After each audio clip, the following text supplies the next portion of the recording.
पश्चिम बंगाल, जहां पर जब से एसआईआर की प्रक्रिया शुरू हुई है तभी से लगातार विवाद भी बना हुआ है। हर रोज नया विवाद सामने आ रहा है। टीएमसी और बीजेपी में आरोप प्रत्यारोप का दौर जारी है। दरअसल राज्य सरकार और इलेक्शन कमीशन की बैठक में पूर्व मुख्य सचिव मनोज पंत मौजूद रहे। अब जिसको लेकर बीजेपी हमलावर है कि आखिर इस बैठक में उनकी मौजूदगी क्यों थी।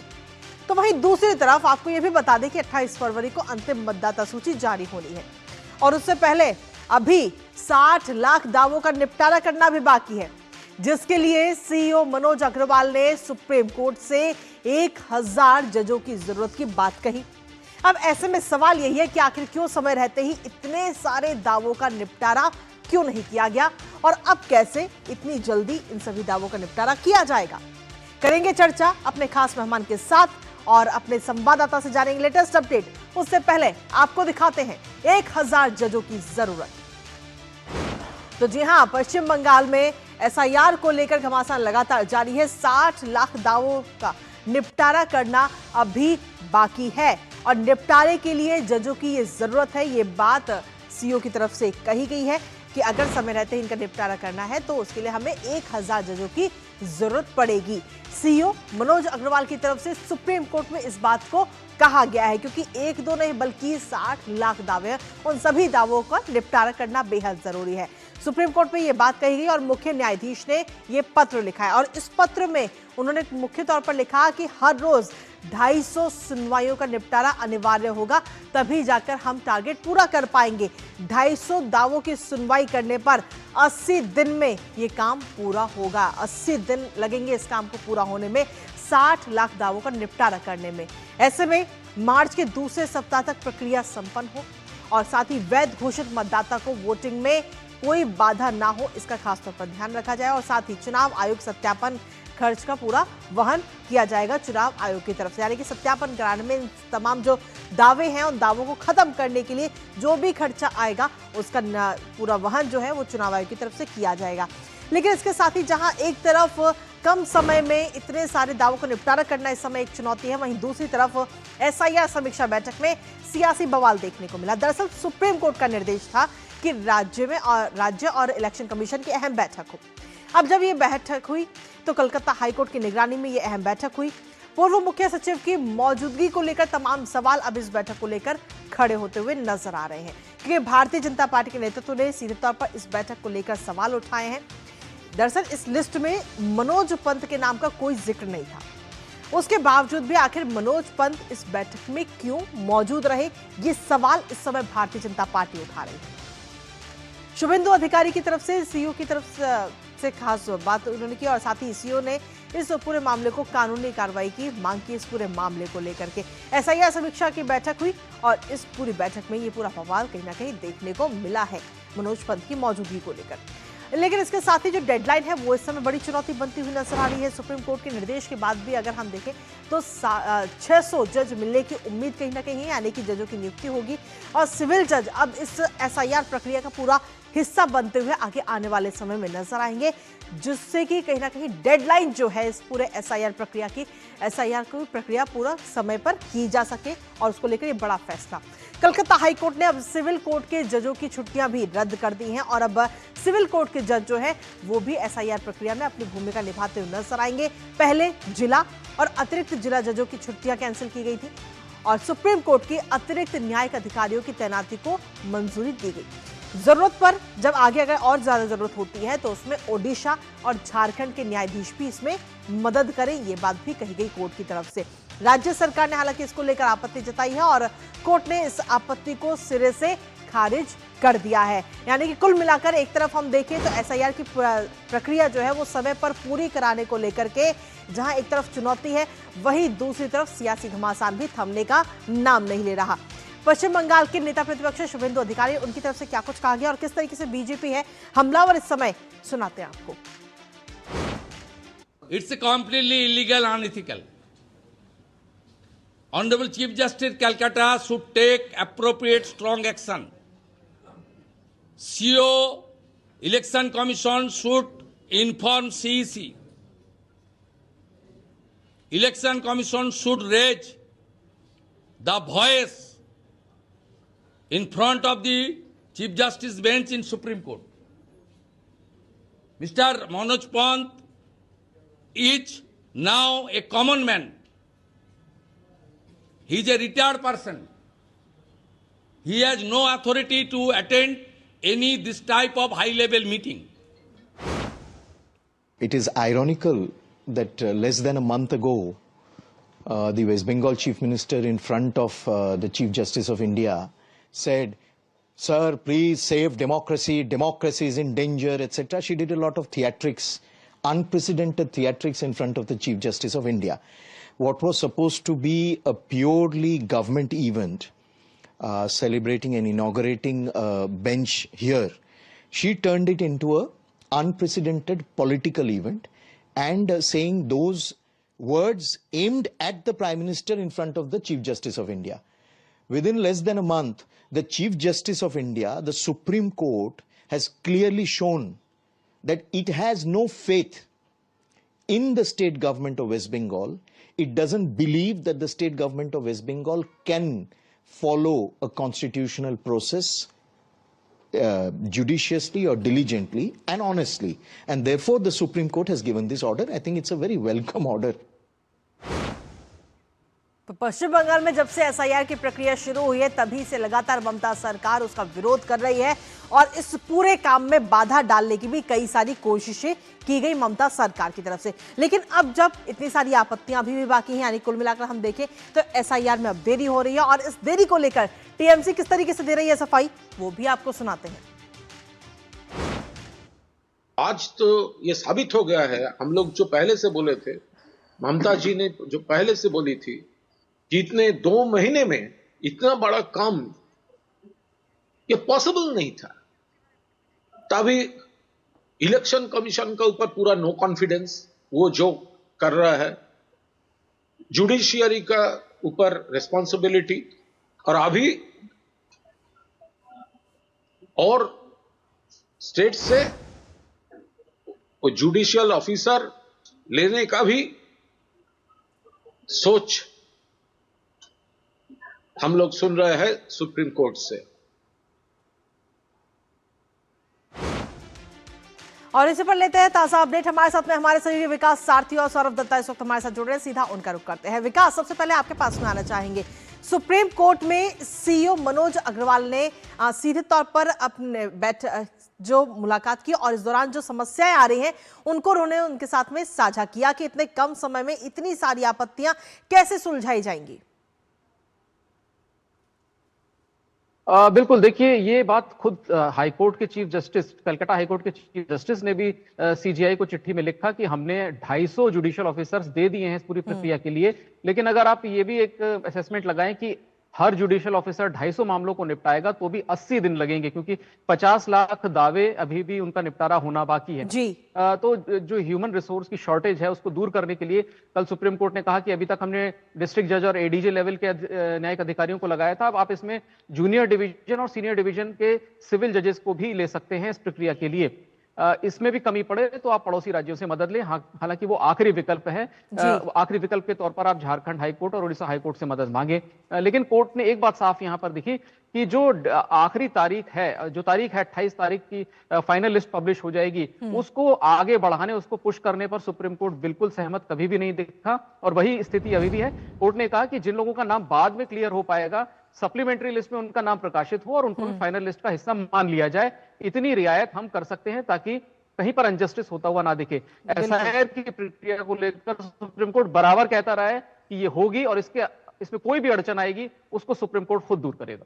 जी ठीक है, आपके पास वापस आते हैं। इस वक्त तो सौरभ दत्ता भी हमारे सहयोगी वहां से जुड़ गए हैं पश्चिम बंगाल से। सौरभ, सीधे तौर पर अगर हम देखें तो एक तरफ तो ये बड़ी चुनौती है कि आखिर इतने कम समय में इतने सारे दावों का निपटारा कैसे किया जाए, लेकिन वहीं दूसरी तरफ टीएमसी सफाई भी दे रही है और इसके साथ ही जो बैठक हुई अभी हाल ही में, उस बैठक में मनोज पंत की मौजूदगी को लेकर भी बीजेपी इस समय हमलावर है कि आखिर उनकी वहां पर क्या जरूरत थी जब लिस्ट में उनका नाम ही नहीं था। सौरभ। कृतिका, देखिए पहली बात जो है, जो सीईओ मनोज कुमार अग्रवाल का ये कहना है कि जहां पर chief justice of high court ने सुप्रीम कोर्ट को चिट्ठी लिखकर ये बात बताई कि जो गणित उन्होंने बिठाई कि 250 भी अगर एक जज हर दिन सुनवाई करेंगे तो दिन लगेंगे, तो दिन लगेंगे। तो इस हिसाब से मनोज कुमार अग्रवाल का कहना है कि 60,60,675 केसेस है सुनवाई के लिए। तो 60,675 जो केसेस हैं, अगर हर दिन 250 कर अगर एक जज सुनते हैं तो इसको निपटाने में 20 दिन लगेंगे। अगर सभी वोटर्स लिस्ट में उनका नाम हो आने वाले चुनाव में, अगर इस बात को निश्चित करना हो तो 20 दिन लगेंगे। इस हिसाब से उन्होंने कहा कि 1000 जजेस लगेंगे। सिविल जज के आने के बाद भी 600 और अदर स्टेट से वो एक्सपेक्ट कर रहे हैं कि और 400 जज लग सकते हैं। तो आगे चल देखना पड़ेगा कि हाईकोर्ट कितने जज दे पा रहे हैं। और दूसरी बात जो ये है, ये Manoj Pant former chief secretary जो मनोज पंत जो बैठक में थे, जो बैठक सोमवार को हुआ था कोलकाता हाईकोर्ट में, उसके चलते ये कहना है कि 20 फरवरी को सुप्रीम कोर्ट ने जो आदेश दिया था उसमें साफ तरीके से लिखा हुआ था कि कौन कौन इस बैठक में शामिल होंगे। उन्होंने सुप्रीम कोर्ट ने लिखा था कि we direct the chief electoral officer along with one authorised senior officer of the ECI के एक senior authorised officer, chief secretary ji, DP of West Bengal, Director General of Police of West Bengal, in the presence of Learned Advocate General of the state and Learned Additional Solicitor General in Calcutta High Court to hold a meeting। तो इसमें कहीं भी मनोज पंत का जिक्र नहीं है। तो इसी बात को लेकर बीजेपी सवाल उठा रही है कि मनोज पंत वहां क्यों थे, और मनोज पंत जो उस बैठक में शामिल होकर अभी तक डोमिसाइल सर्टिफिकेट, क्यों बांग्लारबाड़ी का जो सर्टिफिकेट है और अदर्स जो डॉक्यूमेंट्स है उसको मान्यता नहीं दिया जाएगा, ये सवाल उठाया था। तो इसी की तरफ से कहा गया था कि सुप्रीम कोर्ट ने इन सारी बातों का निष्पत्ति कर दिया है। जो डॉक्यूमेंट सुप्रीम कोर्ट ने कहा है उसके बाहर हम जा नहीं सकते हैं। तो ये बात अब क्यों उठाई जा रही है? तो अभी इस बात को सवाल उठाया जा रहा है कि जब सुप्रीम कोर्ट के आदेश के तहत सब काम हो रहा है, कौन कौन मीटिंग में प्रेजेंट रहेंगे उसके वो भी सुप्रीम कोर्ट निश्चित कर दिए हैं। तो फिर मनोज पंत वहां क्यों थे? बिल्कुल, स्टेट सेक्रेटरीट उनका कहना है कि जो लेना था वो परमिशन लेके ही मनोज पंत गए थे वहां पर। कृतिका, ठीक है, हमारे साथ में इस वक्त खास मेहमान भी जुड़ गए हैं, राष्ट्रीय महानगर के संपादक प्रकाश चंडालिया जी इस वक्त हमारे साथ जुड़ गए। प्रकाश जी, एक बार फिर से बहुत बहुत स्वागत है आपका हमारे खास कार्यक्रम में। प्रकाश जी, सीधे तौर पर अगर हम देखें तो सुप्रीम कोर्ट ने जजों की संख्या बढ़ाने का निर्देश तो दिया, पर क्या ये मुमकिन है, ये पॉसिबल है कि मार्च के दूसरे हफ्ते तक 60 लाख दावों का निपटारा हो पाए? कृतिका, मुझे ये लगता है कि देखिए, जो काम पूरे देश में बड़ी आसानी से हो जाता है वो पश्चिम बंगाल में आकर क्यों ठहर जाता है, क्यों रुक जाता है। आपको पता है बिहार में बड़ी आसानी से काम हो गया और एक साथ 12 राज्यों में ये सारा SIR का काम करने का सुप्रीम कोर्ट के निर्देश पर ये काम चला। बाकी सारे राज्यों में ये काम बहुत स्मूथली चल रहा है, कहीं किसी प्रकार का कोई असहयोगात्मक रवैया नहीं है, लोग समर्थन दे रहे हैं, बड़ी आसानी से काम हो रहा है। और लगभग इसी आबादी का प्रदेश हमारा पश्चिम बंगाल, जब यहाँ पर SIR का काम होता है तो पहले दिन से यहाँ की सत्तारूढ़ पार्टी का जो रवैया है वो बड़ा नेगेटिव रहा है, नकारात्मक राजनीति, नकारात्मक और दृष्टिकोण और असहयोगात्मक रवैया। सबसे पहले तो ये भड़काने की लोगों को कोशिश की गई कि अगर आप SIR में शामिल होते हैं तो मतदाता सूची से आपके नाम काट दिए जाएंगे, ये भड़काने की कोशिश की गई। पब्लिक मीटिंग्स के अंदर में मुख्यमंत्री कहती हैं, उनके बाकी सिपह सालार लोग कहते हैं। उसके बाद में देखिए, पश्चिम बंगाल ही एकमात्र ऐसा राज्य रहा कि जहां पर BLO जो है, जिनकी ड्यूटी है लोगों के मतदाता सूची में नाम शामिल करना, उनकी जांच करना, उनको भड़काया गया। वो बार बार आंदोलन करते रहे, चुनाव आयोग के दफ्तर में आयोग करते रहे, और जिस स्पीड से काम होना था उस स्पीड से काम हुआ नहीं। यही नहीं, बल्कि यहां तक आरोप लगे कृतिका कि उन लोगों ने अपने काम में लापरवाहियां की है। आज अगर 60,675 लोगों के नाम पर सवालिया निशान लगा है तो ये BLO की कमी है और पश्चिम बंगाल सरकार के लोगों का, सरकार में बैठे हुए लोगों का एक नकारात्मक दृष्टिकोण है। अब बहुत स्वाभाविक सी बात है, चुनाव एकदम आसन्न है, 7 मई के पहले नई विधानसभा का गठन होना है, नई सरकार को शपथ लेना है, समय बहुत कम बच गया है। और ऐसे मौके पर पश्चिम बंगाल में 60 लाख मतदाताओं के भविष्य पर, उनके मताधिकार पर जो प्रश्न चिन्ह लग गया है, ये निश्चित रूप से एक बहुत बड़ी चिंता की बात है। राज्य सरकार का सुप्रीम कोर्ट को हर मामले में दखल देना, और अभी जो मनोज पंत जी की बात है, सौरभ ने भी और उन्होंने दादा ने भी बहुत अच्छी बात कही। मैं एक एग्जांपल दिलाना चाहूंगा, ये तो पूर्व चीफ सेक्रेटरी थे जो कि एक मीटिंग में चले गए। आपको याद होगा कि कुछ दिन पहले कृतिका पश्चिम बंगाल सरकार के ब्यूरोक्रेट्स की एक मीटिंग थी जिसमें आईएएस स्तर के लोग शामिल थे और उस बैठक में ममता बनर्जी को नहीं जाना था। उसके बावजूद ममता बनर्जी उस बैठक में चली जाती हैं। वो स्वयं चली गई उस मीटिंग में, उनका जाना वहां अपेक्षित नहीं था।